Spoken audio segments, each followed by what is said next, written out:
So this is Saurabh Joshi, India का number 1 blogger और also most hated creator. और एक टाइम पर इनके चैनल में लैक ऑफ सब्सक्राइबर्स डेली बढ़ा करते थे, लेकिन आज इनके कमेंट सेक्शन में जाकर देखो तो इनको लोग बहुत ही बुरे कमेंट्स करते हैं, लाइक एटीट्यूड किंग, घमंडी और क्या कुछ नहीं कहते हैं। और इनके खुद के कजन ने भी इनको एक्सपोज कर रखा है। और ऑल्सो सौरभ ने ऐसा क्या कर दिया था जो हल्द्वानी के लोग इनके नाम पर प्रोटेस्ट करने लगे। और आज की इस वीडियो में हम लोग सौरभ जोशी के इसी कुछ पार्ट्स को क्लियर करेंगे about Saurabh Joshi, how he become most love to most worst creator. ये बात हाथ जोड़ के कह रहे थ्रू लोग उत्तराखंड को जान रहे हैं, लोग हल्द्वानी को जान, हल्द्वानी को पहले कोई नहीं जानता था। इसकी वजह से हल्की सी लड़ाई हुई थी, मतलब पूरी वो कंट्रोल।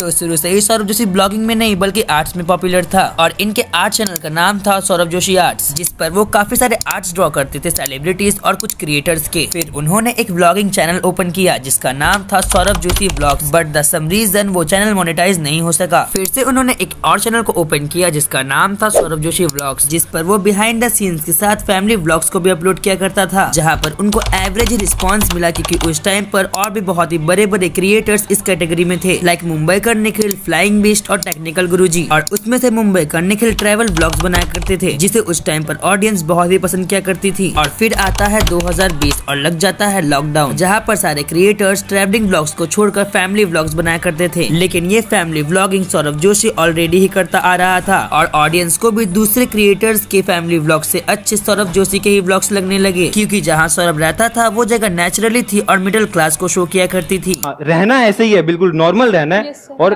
मैंने टारगेट करा जो मिडिल क्लास लोग हैं और जिससे ऑडियंस उनसे अच्छी तरीके से रिलेट कर पाते थे। और फिर उन्होंने एक दिन एक व्लॉग अपलोड किया जिसका टाइटल था फोन पे पासवर्ड लगा के भूल गया, और ये वीडियो देखते देखते बहुत वायरल हो गया और उनके चैनल पर भी अच्छे खासे रिस्पॉन्स आने चालू हो गए और उनके हर एक वीडियो में मिलियंस ऑफ व्यूज आने लगे, और जिससे सौरभ जोशी के भी सब्सक्राइबर्स बहुत ही तेजी से बढ़ने लगे। और इन सब चीजों से सौरभ को पता चल गया था कि ऑडियंस को पीयूष का क्रेजीनेस बहुत ही पसंद आता है, और फिर पीयूष से ही रिलेटेड कुछ कैची थंबनेल्स लगाकर उन्होंने व्लॉग्स अपलोड करना शुरू कर दिया। और उनका ये तुक्का सही निकला क्योंकि उनका हर एक व्लॉग बहुत ही जल्दी वायरल होने लगा और बहुत ही जल्द he become the number 1 blogger of India. और इसी के बीच में सौरभ ने एक रिकॉर्ड भी सेट कर लिया था, 100 डेज 100 व्लॉग्स और 100 trendings. 100 day 100 vlog 100 trending complete कर लिया है। और सौरभ ने अकेले एक ऐसा नया जॉनर लाया था जहां पर बच्चों से लेकर बड़े तक इंडिया के 50% लोग व्लॉगिंग चालू किए थे सौरभ को देख करके। और अब इतने लोग प्यार करने वाले होंगे तो कुछ लोग हेट करने वाले भी होंगे ना। और अब इधर से ही चालू होता है सौरभ जोशी का हेटिंग जर्नी, जहाँ पर कुछ ऑडियंस बोल रहे थे कि पीयूष के नाम पर तुम व्यूज ले रहे हो। इस चीज को तो सौरभ जोशी ने इग्नोर कर दिया था, लेकिन अब जो होने वाला था उसे सौरभ जोशी ने एक्सपेक्ट नहीं किया था। और अब सौरभ और पीयूष मिलने जाते हैं संभावना शेठ से, जहाँ पर पीयूष संभावना सेठ को एक गलत रिमार्क्स पास कर देता है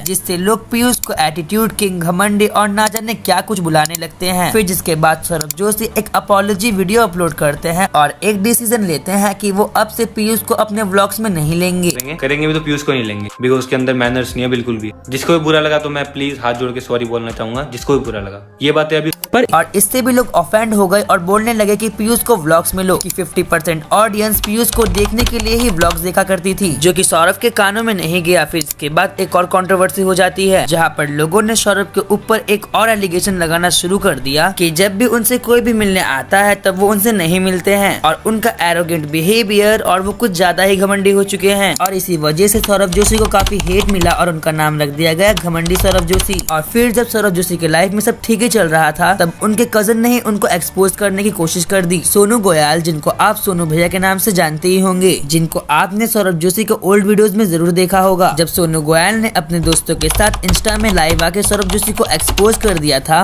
तो कुछ बातें होती हैं, जैसे मान लो हम ऐसे लोगों के पास जाना छोड़ देते हैं जहाँ पर हमें पहले जैसी रिस्पेक्ट ना मिले या हमारी केयर ना की जाए। जिस बंदे के लिए हमने इतना कुछ किया वो हमें इग्नोर करे तो फिर क्या फायदा है ऐसे। और जिसके बाद सौरभ जोशी को काफी हेट और क्रिटिसिज्म झेलना पड़ गया था। और सोनू गोयल के ब्लॉग्स में लोग ये कमेंट करने लगे थे, बंदा अपना पुराना दिल भूल गया है, सोनू भैया ने बहुत हेल्प करी है इनकी, I don't like Saurabh and his family now. और धीरे धीरे ये बात भी सब भूल गए, लेकिन इससे बुरा तब हुआ जब पूरे हल्द्वानी के लोग इन पर गुस्सा थे और इवन इनके नाम पर प्रोटेस्ट भी करने लगे। बेसिकली बात यह है कि सौरभ जोशी ने कुछ गलत बोल दिया था हल्द्वानी को लेकर। बिकॉज मेरी वीडियोस के थ्रू लोग उत्तराखंड को जान रहे हैं, लोग हल्द्वानी को जान रहे हैं। हल्द्वानी को पहले कोई नहीं जानता था, लेकिन हल्द्वानी को अब हर कोई जान रहा है। ट्रेंडिंग में रोज हल्द्वानी रह रहा है, उत्तराखंड रह रहा है, हमारा इंडिया रह रहा है। तो ये काफी मतलब प्राउड की बात है मेरे लिए भी, आप लोगों के लिए भी। और इसी वजह से हल्द्वानी के लोग सौरभ के नाम पर पोस्टर्स और पुतले जलाने लगे। हालांकि सौरभ जोशी और उसकी पूरी फैमिली ने हल्द्वानी से अपॉलॉजी भी मांगा, लेकिन इसी वजह से सौरभ जोशी को काफी बैकलेस और हेट मिला। और फिर सौरभ जोशी एक और कंट्रोवर्सी में फंस जाते हैं। दरअसल ये कंट्रोवर्सी हुआ था 3 लोगों के बीच, गोरा blogger neon man versus Saurabh Joshi. दरअसल बात यह है कि गोरा ब्लॉगर सौरभ जोशी से मिलने के लिए बहुत दूर से आते हैं, लेकिन फिर सौरभ जोशी उनको मिलने के लिए मना कर देते हैं, जिस वजह से गोरा ब्लॉगर अपने वीडियो में कुछ ये बताए। दाम से कोई वीडियो नहीं शूट कर रहे थे हम यार।